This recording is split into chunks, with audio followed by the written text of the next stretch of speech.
नमस्कार विद्यार्थी मित्रांनो, फोर एम MPSC अकॅडमीमध्ये आपलं स्वागत आहे. चॅनलवर नवीन असेल तर चॅनलला सबस्क्राईब करा, जेणेकरून तुम्हाला माहितीपूर्ण व्हिडिओ मिळत राहतील. आपण काय करतोय बघा, जानेवारी हे तुमचं युट्यूबवरचं लास्ट लेक्चर असेल, जे की तुम्हाला सॅम्पल म्हणून मिळेल.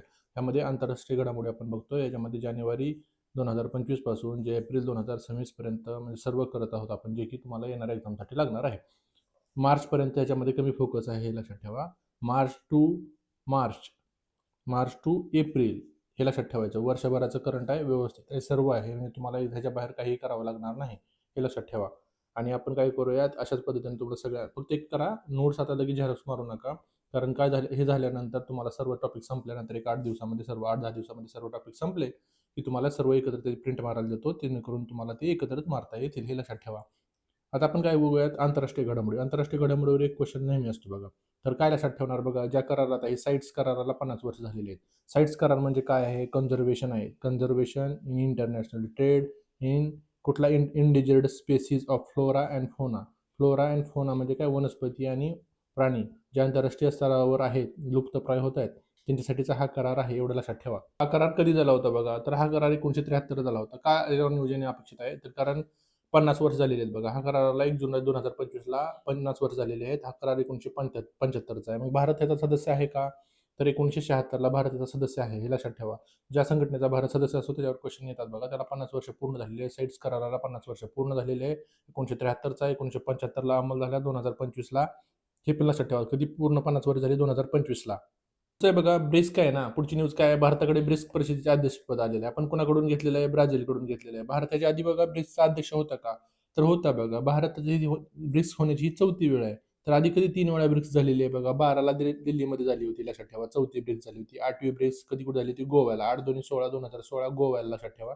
आपण जर काय आठवलं नाही तर दिल्ली मारतो, त्यामुळे लक्षात ठेवा. ही 8वी ब्रिक्स 2016ची गोव्याला झाली होती. आणि 13वी ब्रिक्स 2021ला जी दिल्लीमध्ये झाली होती, ती आभासी पद्धतीने झाली होती. कोरोना पॅन्डेमिक चालू होतं त्यामुळे. मग आता जी ब्रिक्स होणार आहे आपल्याकडं, ती 18वी ब्रिक्स होणार आहे आणि ती दिल्लीला होणार आहे, हे लक्षात ठेवा. हे जोड्या लावायला तुम्हाला असणार आहे. ब्रिक्स म्हणजे काय बघा, हे नावानुसारच आहे. ब्राझील आहे, रशिया आहे, इंडिया आहे, साऊथ आफ्रिका आहे.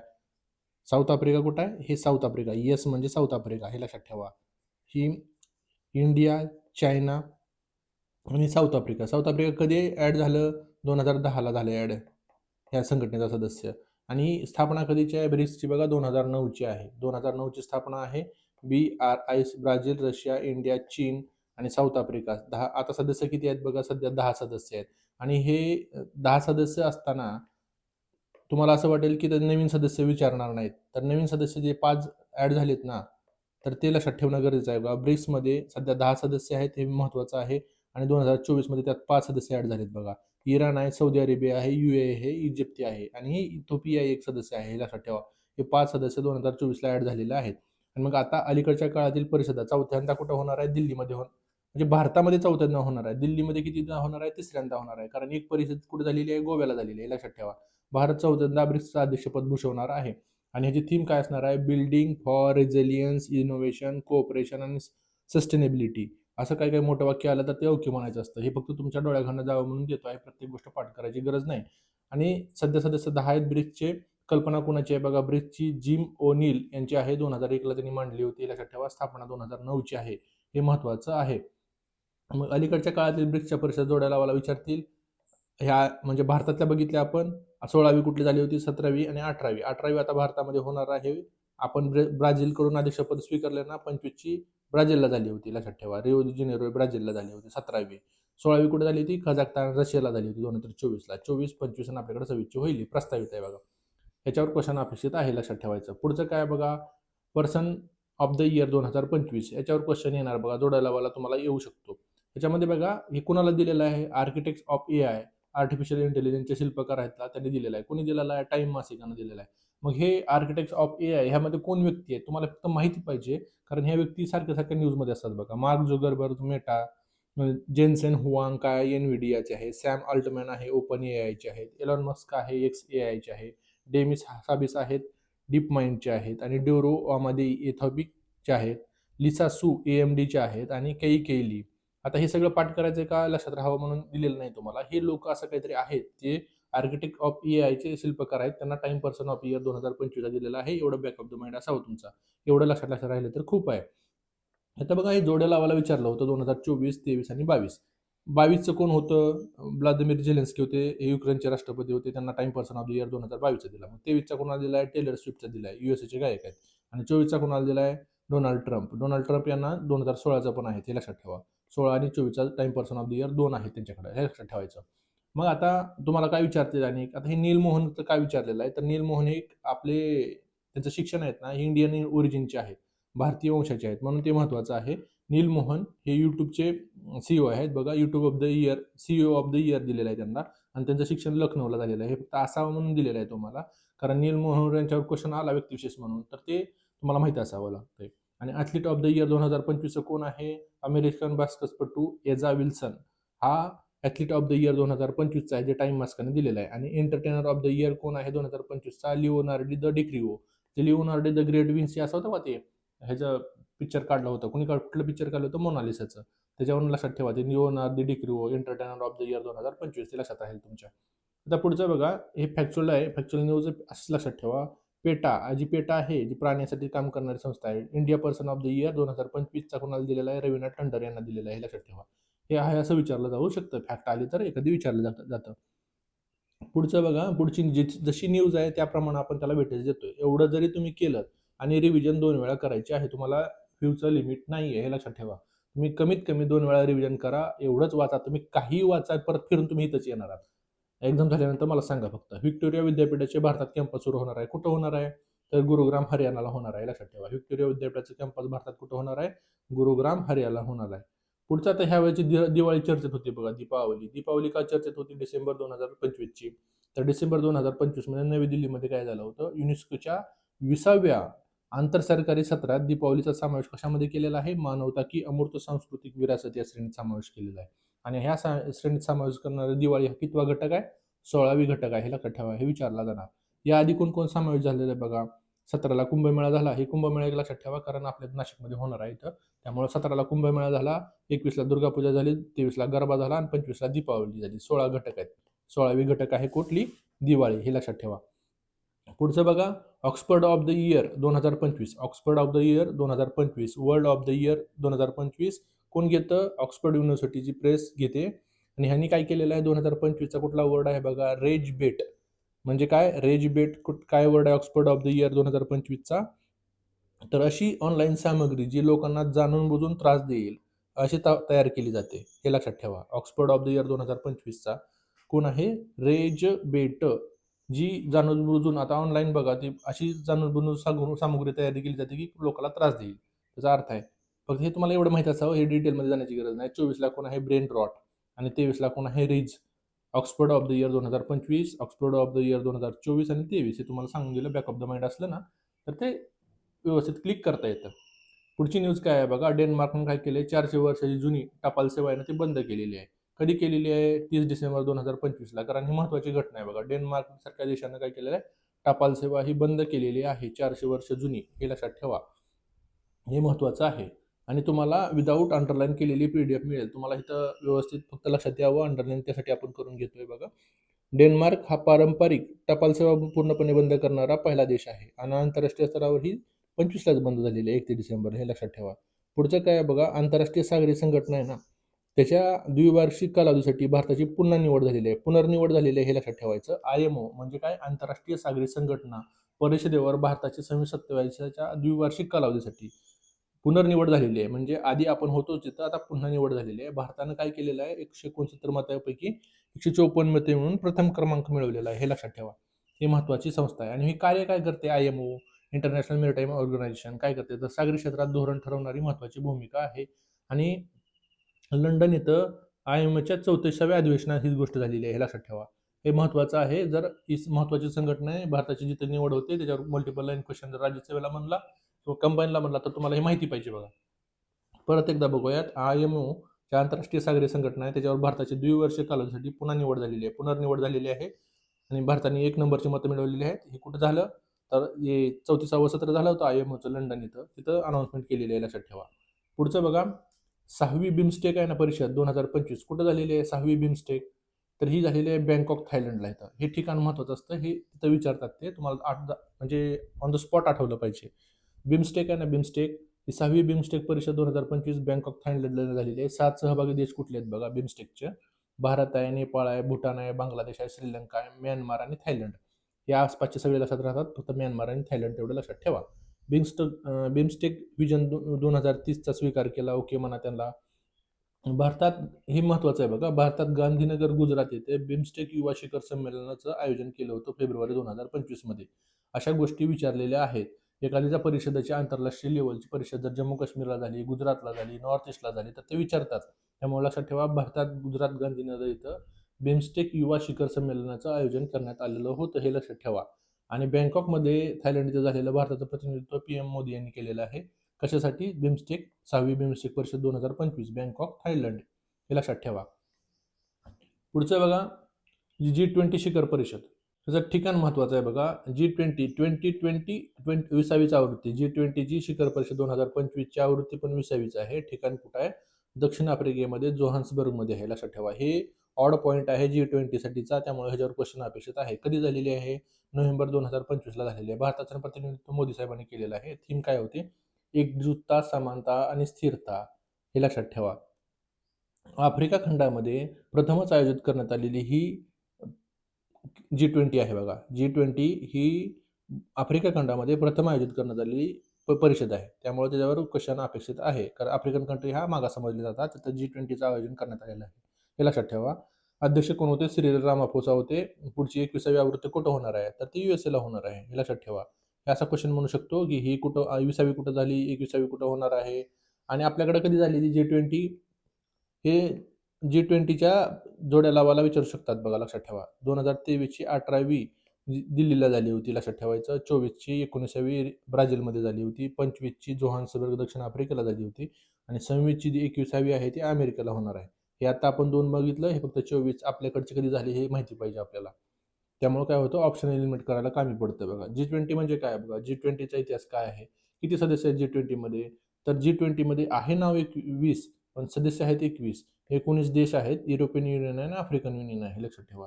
हे EU म्हणजे युरोपियन युनियन आहे आणि AU म्हणजे आफ्रिकन युनियन आहे, लक्षात ठेवा. आणि आफ्रिकन युनियनचा दिल्ली शिखर परिषदेत दोनमध्ये समावेश झालेला आहे.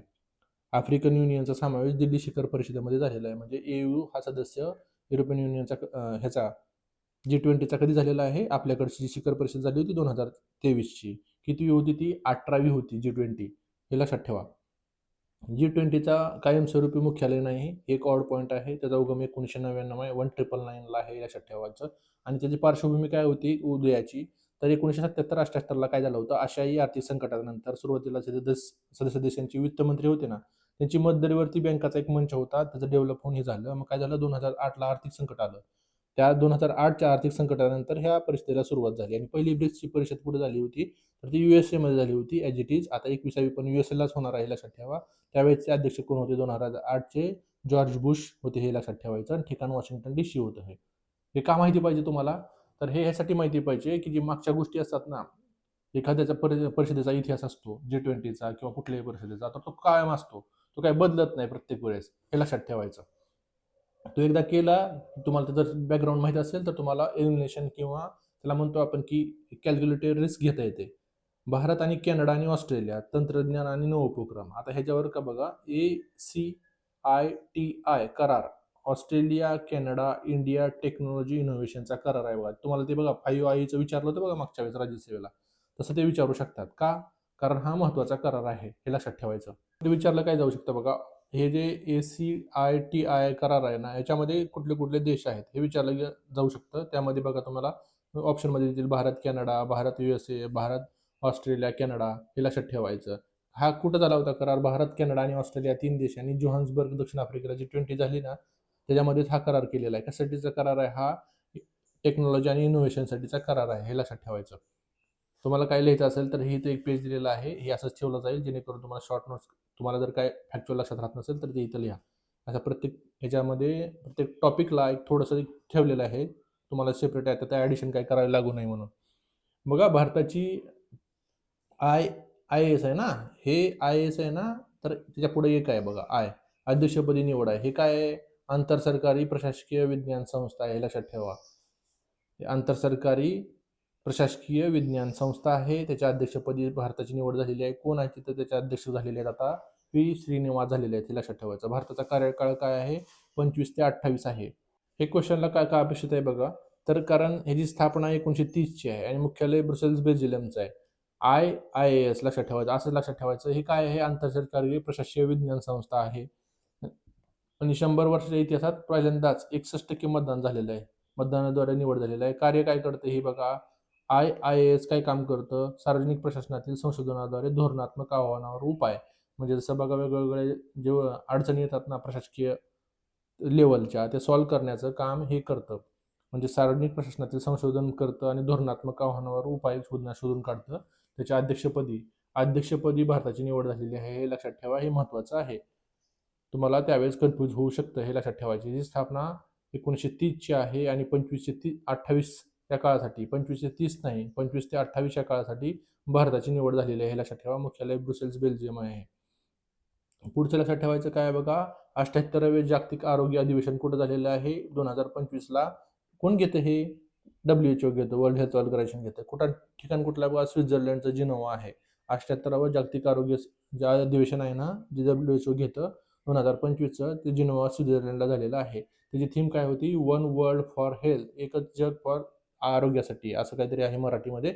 लक्षात ठेवा. वन वर्ल्ड फॉर हेल्थ हे असावं लक्षात म्हणून दिलेलं आहे. 2025ची जागतिक आरोग्य शिखर परिषदेची क्षेत्रीय म्हणजे रिजनल बैठक आहे ना, ती दिल्लीत झाली होती म्हणून आपण ती घेतलेली आहे. 2025ची जागतिक आरोग्य शिखर परिषदेची क्षेत्रीय बैठक, रिजनल मीटिंग आहे ना जागतिक आरोग्य शिखर परिषदेची, तर ती नवी दिल्लीला झाली होती. हे लक्षात ठेवायचं. अमेरिकेतनं WHO मधून बाहेर पडलेला काय केलंय? बाहेर पडलेलं आहे. अमेरिका बऱ्याच ठिकाणी बाहेर पडतोय बघा. तर ते स्टेटमेंट कट करू नका. अमेरिकेनंतर WHO मधून बाहेर पडणारा अजून एक देश आहे बघा, अर्जेंटिना आहे. म्हणजे 2 देश WHO मधनं बाहेर पडलेले आहेत. WHO मधनं अमेरिका बाहेर पडल्याचा काय इम्पॅक्ट होईल? तर एक गोष्ट होती, निधी मिळणार नाही. अमेरिका ते निधी देण्यासाठी जाऊ नये म्हणूनच ते बाहेर पडायला वेगवेगळ्या ह्याच्यामधून, आता ऑर्गनायझेशनमधनं. तसं बघितलं तर भारत आणि मॉरिशस आणि मालदीव यांना काय केलंय बघा. भारताला काही विशेष नाही ह्याच्यामध्ये भेटलेलं, पण मॉरिशस आणि मालदीव यांना तंबाखू नियंत्रणासाठी महासंचालकाचा विशेष पुरस्कार भेटलेला आहे. आणि पुढचं बघा. सेनेगलच्या प्राध्यापक आवा मेरी खॉल्सेक आणि युकेच्या प्राध्यापक सर ब्रायन ग्रुडूड यांना 2025चा जागतिक आरोग्य पुरस्कार प्रदान करण्यात आलेला आहे. आले म्हणून वाटलं म्हणून घेतलेलं आहे, हे लक्षात ठेवायचं. पोलिओ निर्मूलन कुणी केलेलं आहे बघा? मादागास्करनं केलेलं आहे. WHO ही काय काम करते? आरोग्या संदर्भाचं काम करते. वर्ल्ड हेल्थ ऑर्गनायझेशन आहे, त्यामुळे आरोग्या संदर्भात सर्व आहे, हे लक्षात ठेवायचं आहे. आणि जी रिजनल बैठक आहे ती नवी दिल्लीला झालेली आहे. हे महत्त्वाचं आहे बघा. पुढचं बघा. न्यूज आहे बघा. युनेस्कोचे काय झाले? मेमरी ऑफ द वर्ल्ड यामध्ये काय केलेलं आहे? Memory of the world register आहे. हे रजिस्टर आहे मेमरी ऑफ द वर्ल्ड युनेस्कोचं. त्याच्यामध्ये भगवद्गीता आणि भरतमुनीचं नाट्यशास्त्र यांचा समावेश झालेला आहे. विचारलं जाऊ शकतं, भरतमुनीचं नाट्यशास्त्र आणि भगवद्गीतेचा समावेश झालेला आहे. ह्याच्या आधी काय झालं होतं का? 2024ला रामचरितमानस आणि पंचतंत्र आणि हृदयलोक लोचन ह्याचा समावेश झालेला आहे बघा 24 मध्ये. फॅक्च्युअल गोष्टीला विचारलं जाऊ शकतं बघा. जगातील सर्वाधिक क्षमतेचं जे मालवाहू जहाज आहे ना, ते विझीजम बंदर केरळ इथं आलं होतं. हे लक्षात ठेवायचं. विझीजम बंदर केरळ इथं आलं होतं भारतामध्ये, जगातील सर्वाधिक क्षमतेचं. आता ह्याचं नाव काय आहे बघा? MSC इरिना आहे. MSC केलेल्या इरिनानं, लक्षात ठेवायचं ह्याचं नाव आहे. आणि कोणत्या भारतीय बंदरावर आजपर्यंत इतक्या मोठ्या आकाराचं जहाज येण्याची पहिलीच वेळ होती. आणि हे जहाज आहे बघा, स्वित्झर्लंडमधील मेडिटेरियन शिपिंग कंपनी याच्या मालकीचं आहे. स्वित्झर्लंडमधल्या एका कंपनीचं मेडिटेरियन शिपिंग कंपनी याच्या मालकीचं आहे. आणि कुठल्या ध्वजाखाली प्रवास करतं? हे लायबेरिया देशाचा ध्वज लावून प्रवास करतं, USAचा नाही. हे लक्षात ठेवा, हे महत्त्वाचं आहे. आता सोमालीलँड आणि सोमालिया हे आफ्रिकेमधली कंट्री आहेत, आफ्रिकन कंट्री आहेत दोन्ही पण. यानं काय केलेलं आहे बघा? इस्रायलनं सोमालीलँड या सोमालियापासून वेगळा झालेल्या देशाला, जो की सोमालीलँड आणि 1991 पासून स्थापन झाला होता, पण त्याला मान्यता अजून कुणीच दिली नव्हती. तर इस्रायलनं मान्यता दिलेली आहे त्याला. हे लक्षात ठेवा, जगातील पहिला देश ठरलेला आहे. आणि गेल्या 3 दशकाहून अधिक काळात UNचा सदस्य देशानं अधिकृत मान्यता नव्हती ह्याला. ह्या कुठल्या? सोमालीलँडला. ती कुणी दिलेली आहे? इस्रायलनं दिलेली आहे. आता बघा. पुढची न्यूज काय आहे? भारताने संयुक्त राष्ट्राच्या नार्कोटिक ड्रग्ज आयोगाचं 18व्या सत्राचं अध्यक्षपद स्वीकारलेलं आहे. भारतानं काय केलेलं आहे? संयुक्त राष्ट्राच्या नार्कोटिक ड्रग्ज आयोगाच्या 68व्या सत्राचं अध्यक्षपद स्वीकारलेलं आहे. UN कमिशन ऑन नार्कोटिक्स, त्याला काय म्हणतात? CND. ते अध्यक्ष कोण आहेत? तर भारतातले राजदूत आहेत, शंभू S. कुमारन आहेत. भारतानं प्रथमच CNDचं अध्यक्षपद स्वीकारलेलं आहे. ही भारतानं प्रथमच गोष्ट केली तर ती लक्षात ठेवण्याचा प्रयत्न करायचा. भारतानं संयुक्त राष्ट्राच्या नार्कोटिक्स ड्रग्स आयोगाचं 68व्या सत्राचं अध्यक्षपद स्वीकारलेलं आहे. मग हे काय काम करणार आहे? हे नावातच आहे बघा. नार्कोटिक्स म्हणजे ड्रग्ज विषयी काम करणार आहे. CND ही अंमली पदार्थाच्या संबंधित जागतिक धोरणं ठरवणारी UNची प्रमुख संस्था आहे. त्यामुळे हे महत्त्वाचं आहे. विचारलं जाऊ शकतं, लक्षात ठेवायचं. परत बघा, हे उपाध्यक्ष आहे बघा भारत इथे ह्याच्यामध्ये. भारत IALA चा उपाध्यक्ष आहे. IALA म्हणजे काय बघा, international association of the marine aids to navigation and light authorities ह्याचा उपाध्यक्ष आहे. व्हाईस प्रेसिडेंट आहे. फेब्रुवारी 2025 मध्ये याची निवड झाली होती. आणि हे काय काम करतं IALA? तर हे बघा, सागरी मदत आणि नेव्हिगेशन साठी काम करणारी संस्था आहे, हे लक्षात ठेवा. पुढची बघा न्यूज काय आहे. आता इकोवासचा सुवर्ण महोत्सव. हे बघा, इकोवासचा सुवर्ण महोत्सव म्हणजे 50 वर्ष आहेत. पश्चिम आफ्रिकन देशाचा एक आर्थिक समुदाय आहे. 1975 स्थापन झाली होती लागोस कराराद्वारे. कोणाची? इकोवासची. हे लक्षात ठेवायचं. पश्चिम आफ्रिकन देशाचा एक समुदाय आहे. 12 सदस्य होते त्याचे, लक्षात ठेवायचं. आणि 2025 यामधून कोण कोण बाहेर पडलेलं आहे? बुर्किना फासो, माली आणि नायजर याच्यातून बाहेर पडलेले आहेत बघा. आता सदस्य किती आहेत इकोवासचे? 12 सदस्य आहेत. बुर्निको फासो आणि माली आणि नायजर. बुर्निको फासो, माली आणि नायजर याच्यातून बाहेर पडलेलं आहे. यांचं घोषवाक्य काय इकोवासचं? स्ट्रॉंगर टुगेदर फॉर ब्राईटर फ्युचर यांचं घोषवाक्य आहे. पश्चिम आफ्रिकन कंट्रीचा एक देश आहे, एवढं हे त्याचा समुदाय आहे तो इकोवास, हे लक्षात ठेवा. पुढची न्यूज काय आहे बघा. बांगलादेश काय झालेलं आहे? UNच्या जल करारात समाविष्ट झालेलं आहे. हे महत्वाचं आहे बघा. ह्यामध्ये समावेश होणारा दक्षिण आशियातील पहिला देश ठरलेला आहे आणि जगातला 56वा देश. कारण बांगलादेशच्या वॉटर पॉलिसीचा आपल्यावर पण परिणाम होतो. कराराचे अधिकृत नाव काय आहे? ट्रान्सबाउंडरी वॉटर सोर्सेस, आंतरराष्ट्रीय तलावांचे संरक्षण आणि वापर, असं नाव UNचं जल कराराचं नाव आहे. भारत या जल कराराचा स्वाक्षरकर्ता नाही, सदस्य नाही, हे लक्षात ठेवायचा. भारत आणि बांगलादेश गंगा जल करार 1996 2026 मध्ये संपणार आहे. त्यामुळे हे महत्वाचं आहे. बांगलादेश काय झालेला आहे? UNच्या जल करारात समाविष्ट होणारा दक्षिण आशियातील पहिला देश आहे, हे लक्षात ठेवायचं.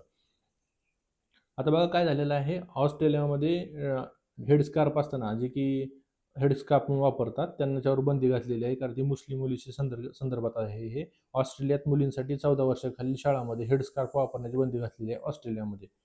पुढचं बघा, मालदीवचे राष्ट्राध्यक्ष मोहम्मद मुइझू यांनी काय केले? पत्रकार परिषद घेण्याचा विक्रम केलेला आहे बघा. आपल्याकडे किती पत्रकार परिषद होतात तुम्हाला माहित आहे. मालदीवचे राष्ट्राध्यक्ष मोहम्मद मुइझू यांनी पत्रकार परिषदेचा विक्रम केलेला आहे. सुमारे 15 तास त्यांनी पत्रकार परिषद घेतलेली आहे. कधी घेतलेली आहे बघा? पार्श्वभूमी काय होती? 3 मे ची जागतिक वृत्तपत्र स्वातंत्र्य दिन आहे, हे लक्षात ठेवायचं. आणि त्यांनी कोणाचा विक्रम मोडलेला आहे? युक्रेनचे राष्ट्राध्यक्ष होते व्लादिमीर झेलेन्स्की यांचा 14 तासाचा विक्रम मोडून 15 तासाचा विक्रम कोणी केलेला आहे? मालदीवचे राष्ट्राध्यक्ष मोहम्मद मुइझू यांनी केलेला आहे, हे लक्षात ठेवायचं. पुढचे एक फॅक्च्युअल न्यूज आहे बघा. IIM अहमदाबाद आहे ना आपलं, त्यांनी दुबईत आपलं कॅम्पस सुरू केलेलं आहे आणि ते पहिलं आंतरराष्ट्रीय कॅम्पस आहे आणि परदेशात असं कॅम्पस चालवणारं पहिलं IIM आहे. IIM अहमदाबाद, हे लक्षात ठेवा. पुढचं बघा, आता हंगेरीनं काय केलेलं आहे? ICC मधनं आंतरराष्ट्रीय गुन्हेगारी न्यायालयातून माघार घेतलेली आहे. आता बघा, पहिला युरोपियन युनियनचा असा देश ठरलेला आहे. कोण? हंगेरी, की जे की ICC मधनं म्हणजे आंतरराष्ट्रीय गुन्हेगारी न्यायालयातून माघार घेतलेली आहे. हंगेरीचा PM व्हिक्टर ऑर्बन घोषणा केलेली आहे. काय होता संदर्भ बघा. बेंजामिन नेतन्याहू यांना अटक करण्यासाठी त्यांनी अंमल करण्यास नकार दिलेला आहे. ICC म्हणजे काय बघा? इंटरनॅशनल क्रिमिनल कोर्ट आहे. आता त्याचं मुख्यालय ह्याच्यावर क्वेश्चन येऊन गेलेलं आहे बघा, हेग, नेदरलँड. 125 देश आहेत. भारत ह्याचा सदस्य नाही, हे लक्षात ठेवा. आंतरराष्ट्रीय गुन्हेगारी न्यायालयाचा भारत सदस्य नाही. भारत रोम स्टॅट्यूटवर स्वाक्षरी नाही, म्हणजे रोम स्टॅट्यूटनुसार किंवा रोम ह्याच्यानुसार स्टॅट्यूटनुसार तो ICCची स्थापना झालेली आहे. भारत त्याचा सदस्य नाही, एवढं लक्षात ठेवा.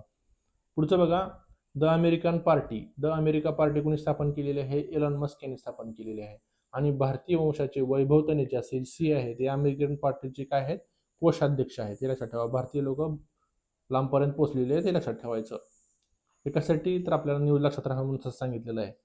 पुढचं बघा, अंगोला देशाच्या 50व्या स्वातंत्र्य सोहळ्यात भारताचे राष्ट्रपती द्रौपदी मुर्मू यांनी हजर राहिलेले आहेत. अंगोला देशाचा दौरा करणाऱ्या पहिल्या भारतीय राष्ट्रपती ठरले आहेत. अंगोला आलंय म्हणून घेतलंय बघा, कारण हे अशा गोष्टी पूर्ण जर सोडून दिल्या तर तुम्हाला ते घाबरायला होतं, म्हणून अशा गोष्टी घेतलेल्या आहेत. अदरवाईज ते स्किप पण करू शकतो आपण.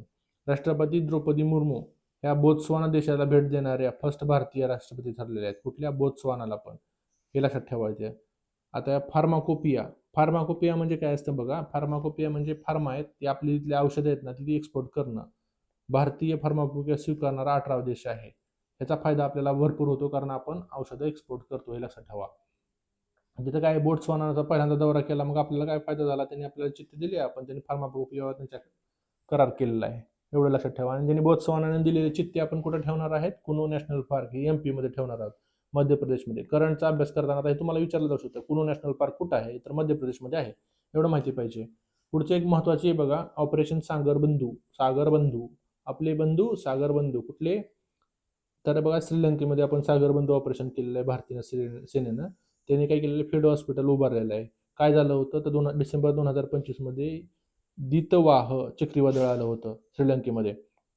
त्यासाठी आपण काय केलं होतं? सागर बंधू हे ऑपरेशन केलेलं आहे, मदत पाठवलेली आहे. पुढचा बघा, 26 नोव्हेंबर 2025चा जे संविधान दिन आहे, फ्रान्स पॅरिस येथे युनेस्कोच्या मुख्यालयात डॉक्टर बाबासाहेब आंबेडकर यांच्या पुतळ्यांचं अनावरण केलेलं आहे. बघा, त्या पार्श्वभूमीवर हा पुतळा महाराष्ट्र सरकारने युनेस्कोला भेट दिलेला आहे. सरकारने युनेस्कोला भेट दिलेला आहे. हा सन्मान मिळवणारे महात्मा गांधी नंतर ते दुसरे भारतीय व्यक्ती ठरलेले आहेत की ज्यांचा फ्रान्सच्या पॅरिस युनेस्कोमध्ये पुतळा आहे, लक्षात ठेवा. हा सन्मान मिळवणारे महात्मा गांधी नंतर दुसरे भारतीय ठरलेले आहेत. पुतळ्याचं अनावरण भारतीय युनेस्कोमधील स्थायी प्रतिनिधी विशाल शर्मा यांनी केलेलं आहे. हे लक्षात राहू न राहू एवढं माहिती असावं तेव्हा तुमच्या डोक्यात असावं, ते म्हणजे बरं पडतं. नाटो शिखर परिषद हे महत्वाचं आहे बघा. नाटो चर्चेमध्ये आहे सध्या. नाटोची स्थापना कधी आहे? 4 एप्रिल 1949 ची आहे. संस्थापक देश 12 आहेत, हे लक्षात ठेवा. नाटो 2025 मध्ये नेदरलँड द हेग इथं आयोजन झालं होतं. हे विचारणार बघा. नाटो शिखर परिषद हे 2025 ची हेग नेदरलँडला झालेली आहे. या परिषद यजमानपद नेदरलँडला बसवलेलं आहे. आणि नाटोचं सदस्य देश किती आहेत? 32 आहेत, हे लक्षात ठेवायचं. 32वा देश किती आहे? स्वीडन 32वा देश आहे. ह्याच्यावर क्वेश्चन येऊन गेलेत बघा, कितवा देश आहे? 31वा फिनलंड आहे, 32वा स्वीडन आहे. हे माहिती पाहिजे नाटोचे सदस्य देश. आणि नाटोचं मुख्यालय कुठं आहे? ब्रुसेल्स बेल्जियमला आहे, हे लक्षात ठेवायचं. आताचं नाटो शिखर परिषद कुठे झाली? 2025 ची नेदरलँडला, हेग नेदरलँड. आणि तुम्हाला मुख्यालय सांगितलं होतं बघा, ICCचं मुख्यालय हेग नेदरलँडलाच आहे, हे लक्षात ठेवायचं. अशा गोष्टी लक्षात राहतात. तुम्हाला काय वाटत असेल तर कमेंट करा, त्याचा आपण दुसरा पार्ट बनवूया.